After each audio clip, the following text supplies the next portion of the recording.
तो नमस्कार दोस्तों, स्वागत है आपका हमारे इस एक और नए वीडियो में। इशू ऑफ शेयर चैप्टर हमारा कंटिन्यू चल रहा है। लास्ट वीडियोस में हमने शेयर इशू करना सीखे और किस तरीके से शेयर इशू हो रहे हैं, प्रीमियम पे हो रहा है, एट पार हो रहा है, कॉल्स इन एरियर वाले भी हमने क्वेश्चंस देखे लास्ट वीडियोस के अंदर।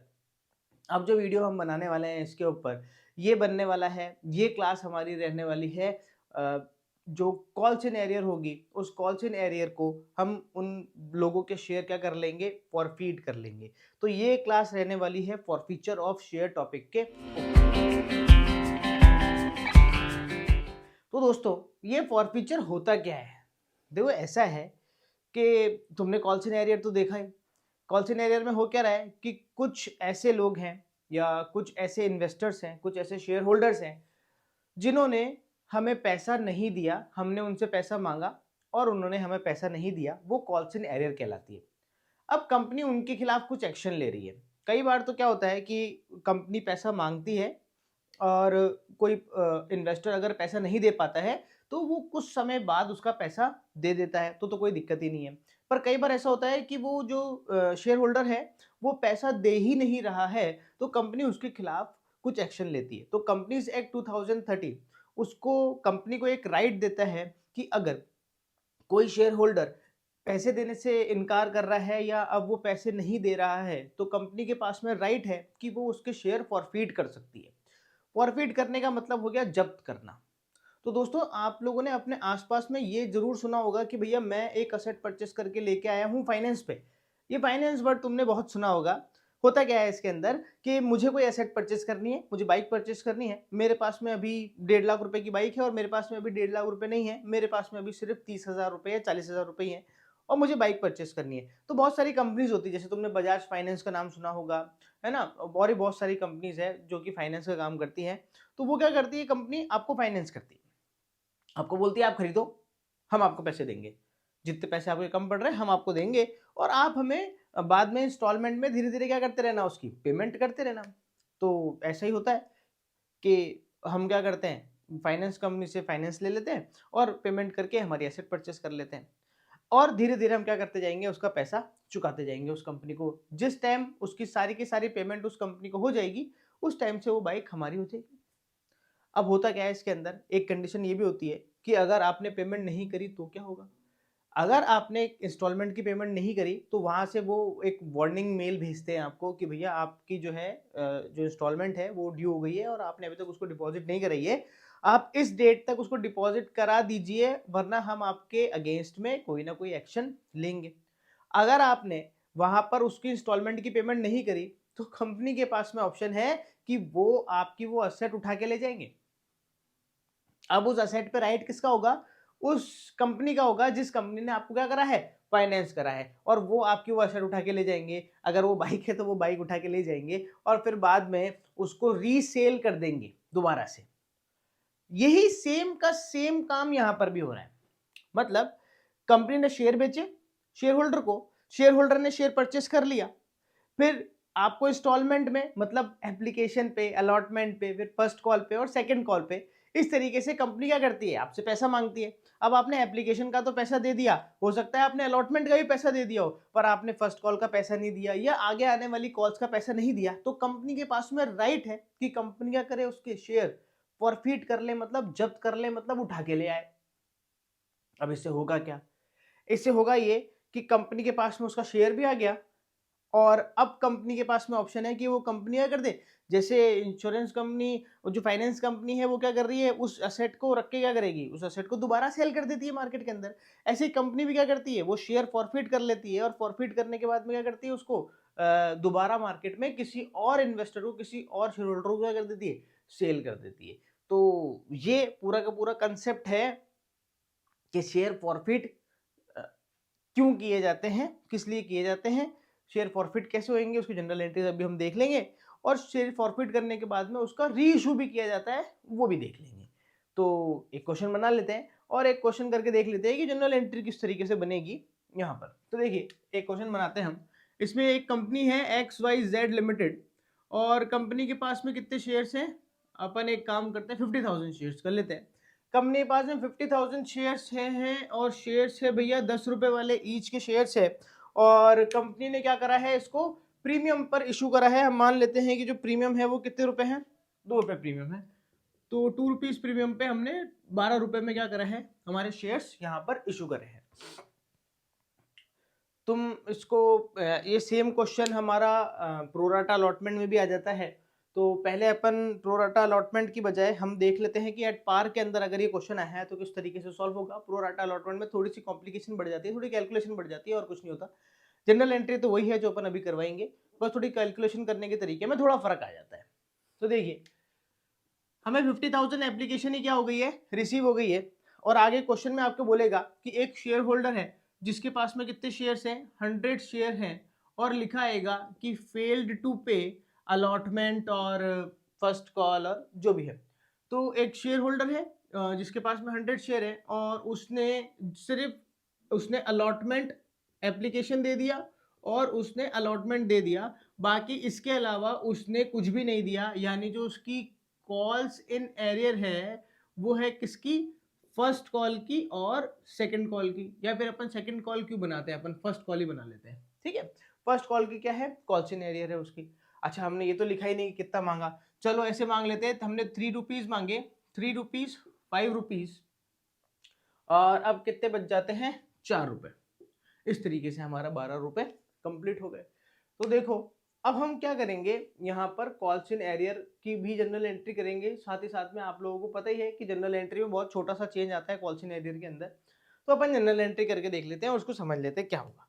तो भैया देखो सबसे पहली जनरल एंट्री क्या बनेगी तुम्हारी, वही bank account debit to equity share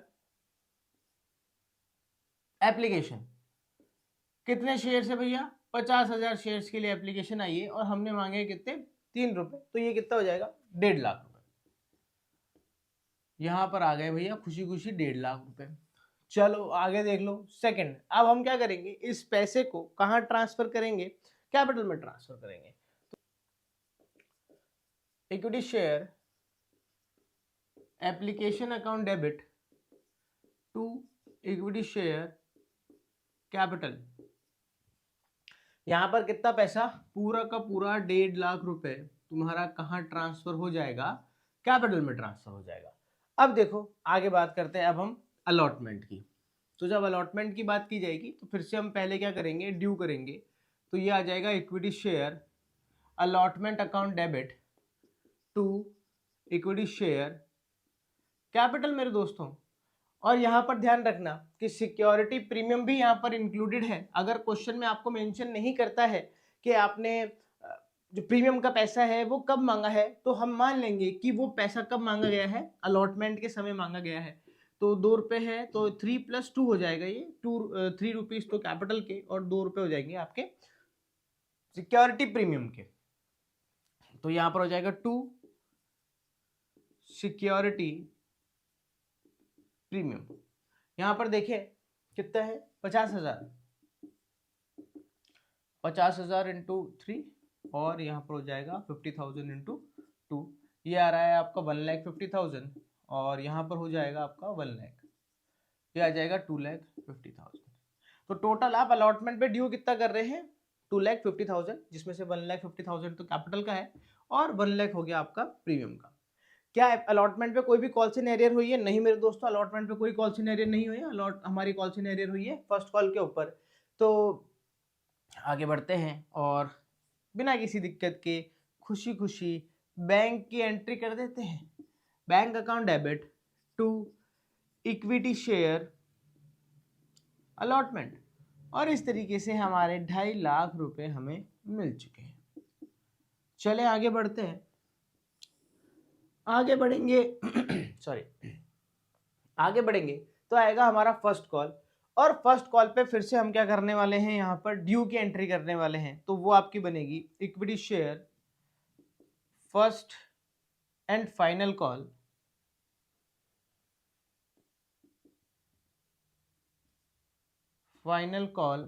account debit to equity share capital मेरे दोस्तों। अमाउंट वही 50,000 शेयरों पर आपने मांगे हैं 4 रुपए। तो ये हो जाएगा यहाँ पर सीधा सीधा 2 लाख रुपए, और ये आ गए आपके 2 लाख रुपए यहाँ पर। अब क्या करना है आपको, अब यहाँ पर आपको पैसा रिसीव हो रहा है, पर एक बंदा है जिसके पास में 100 शेयर है, उसने आपको पैसा नहीं दिया। तो देखा जाए तो आपकी कॉल्स इन एरियर कितनी बनी है, कॉल्स इन एरियर बनी है आपके 100 शेयरों पर कितने रुपए के हिसाब से, 4 रुपए मांगे ना, 4 रुपए के हिसाब से 400 रुपए आपको क्या हुए हैं यहाँ पर, नहीं मिले हैं। तो हम यहाँ पर क्या एंट्री करेंगे, देखिए एंट्री होगी आपकी बैंक अकाउंट डेबिट, जितना पैसा मिल गया है उससे, calls in arrear account debit, जितना पैसा नहीं मिला है उससे, to equity share first and final call. मैं फिर बोल रहा हूं, फर्स्ट ऐसे मत लिखना, फर्स्ट FIRST वैसा लिखना, मैंने लिख दिया है यहाँ पर, आप ऐसी मैसेज इस तरीके से मत लिखना। तो यहाँ पर 2 लाख रुपए हमने मांगे हैं, इधर आ जाएगा 400 और इधर आ जाएगा 1,99,600 आपका बैंक में रिसीव हो गया। तो ये एंट्री हो गई आपकी कॉल्स इन एरियर की। अब आपकी कॉल्स इन एरियर की तो एंट्री हो गई, ये तो आपको पहले से भी पता था। अब हम आगे करते हैं एंट्री किसकी, शेयर फॉरफीट की एंट्री करते हैं। देखो जब भी हम किसी के शेयर फॉरफीट करेंगे दोस्तों, तो उसमें 2 चीजें होंगी, एक तो हमारे पास में वो शेयर आ जाएंगे हमारे वाले, और दूसरी चीज होगी कि इसने जो पैसा हमें दे दिया है वो पैसा हम क्या करेंगे, खा जाएंगे, मतलब उसको फॉरफीट कर लेंगे और वो शेयर दोबारा से रीइशू कर देंगे। अभी रीइशू नहीं देखेंगे इसमें सिर्फ हम देखेंगे कि फॉरफीट कैसे करेंगे।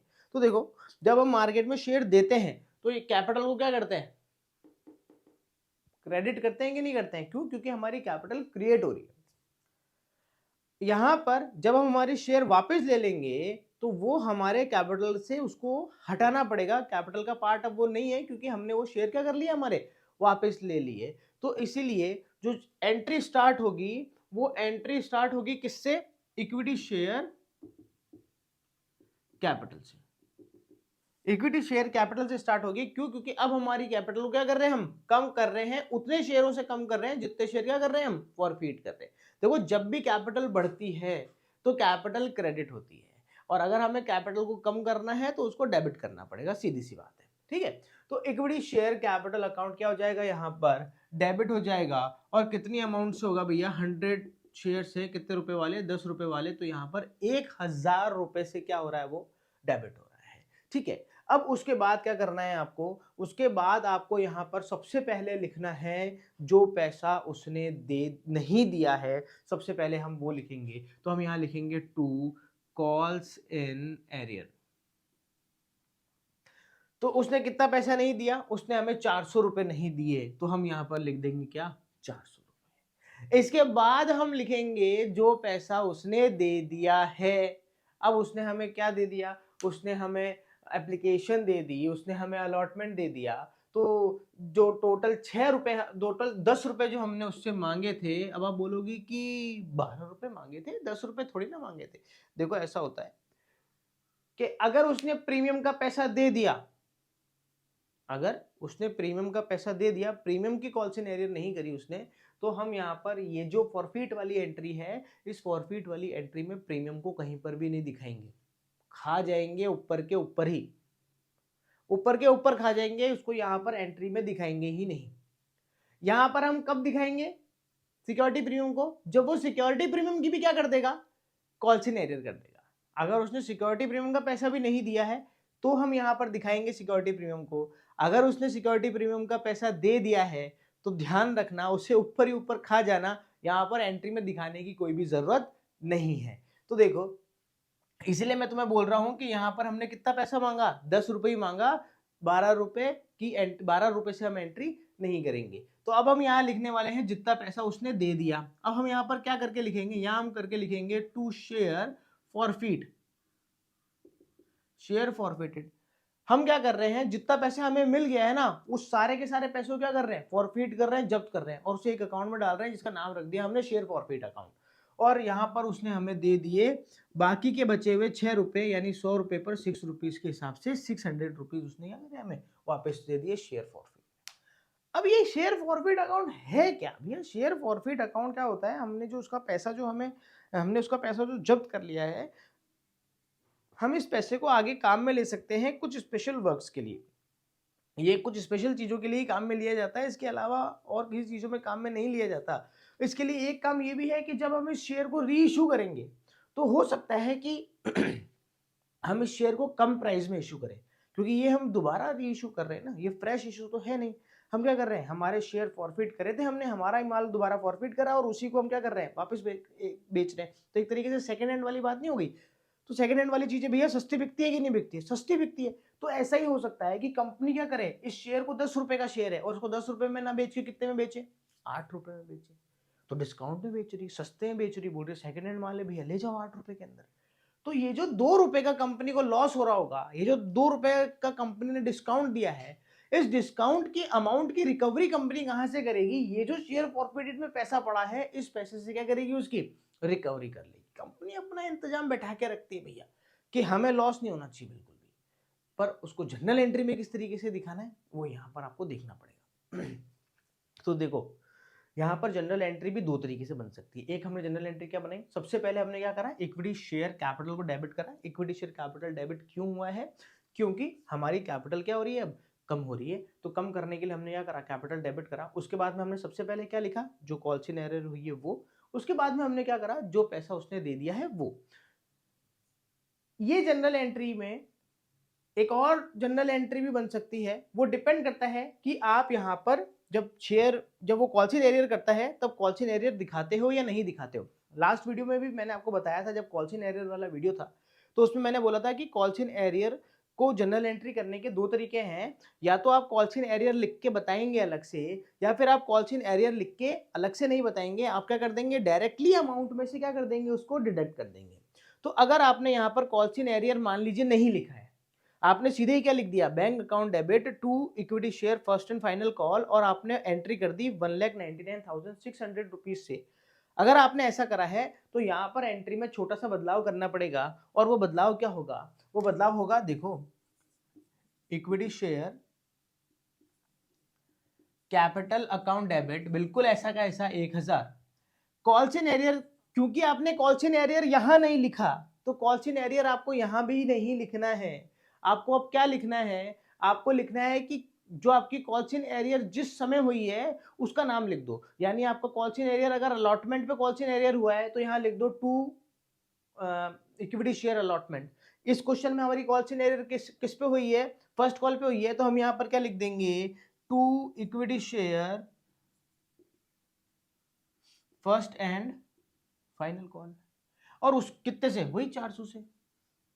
और उसके बाद में वही टू शेयर फॉरफिटेड 600 से। तो भैया फर्क किसका आया, फर्क आया सिर्फ इसका। अगर आपने कॉल्सिन एरियर लिखा है यहां पर फॉरफिट करते टाइम, ये सॉरी कॉल्सिन एरियर करते टाइम अगर आपने कॉल्सिन एरियर को अलग से दिखाया है, तो फॉरफिट करते टाइम भी आपको क्या लिखना पड़ेगा, कॉल्सिन एरियर लिखना पड़ेगा। और अगर आपने यहां पर कॉल्सिन एरियर नहीं लिखा है तो आपको फिर यहां पर भी कॉल्सिन एरियर लिखने की जरूरत नहीं है। फिर आपको उसके बजाय क्या लिखना पड़ेगा, जिस समय वो कॉल्सिन एरियर हुई है उसका नाम लिख दो। आप बोलोगे कि सर उसने एप्लीकेशन का ही पैसा दिया, उसने अलॉटमेंट का भी नहीं दिया और फर्स्ट कॉल का भी नहीं दिया, तो कैसे लिखेंगे? तो भैया ऐसे लिखेंगे, equity share capital account debit to equity share allotment, to equity share first call और टू शेयर फॉरफिटेड। बस सिंपल सी बात है, इतनी सी बात है, प्यारी सी बात है। समझना चाहोगे तो फटाफट समझ में आ जाएगी दोस्तों। ठीक है, तो ये जो होलसेल हो रहा है ये चला अपना कि अपन ने क्या करे, शेयर फॉरफिट करे, और फॉरफिट करने की जो जनरल एंट्री है वो इस तरीके से बन रही है। ठीक है, सबसे पहले कैपिटल लिखना है, उसके बाद में लिखना है कि कौन किस किस का पैसा नहीं दिया है, और उसके बाद में लिखना है कौन सा पैसा उसने दे दिया है, उसको हमें क्या ट्रांसफर कर देना है, उसको आपको ट्रांसफर कर देना है शेयर फॉरफिट अकाउंट में। तो ठीक है दोस्तों, पढ़ते रहो मेरे दोस्तों।